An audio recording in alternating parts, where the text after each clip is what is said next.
কেমন লাগবে তোমার এই ভিডিওতে তোমার বন্ধুর ছবি দেখিয়ে দিই তো? তুমি ভাবছো এই মেয়েটি না জানি কোথায় দাঁড়িয়ে ভিডিওটা বানাচ্ছে, আমার বন্ধুর ব্যাপারে জানবে কিভাবে? আর সত্যি এটাই, এই ভিডিওটাকে কেউ কলকাতা থেকে দেখছে, কেউ মুম্বাই থেকে দেখছে, কেউ বাংলাদেশ থেকে দেখছে। কিন্তু একটা ছোট্ট ম্যাজিক, এই ভিডিওটাকে যে যে দেখছো অবশ্যই তুমি তোমার বন্ধুকে দেখতে পাবে এই স্ক্রিনে। তোমাকে শুধু একটা ছোট্ট কাজ করতে হবে, তোমার চোখটাকে বন্ধ করো, বন্ধ করে তুমি যার ছবি দেখতে চাও স্ক্রিনে তাকে মনে করো, তার চেহারাটাকে মনে করো।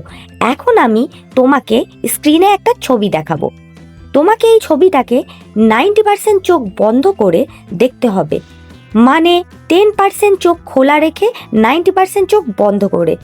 এবারে তুমি আস্তে আস্তে তোমার বন্ধুকে দেখতে পাচ্ছো।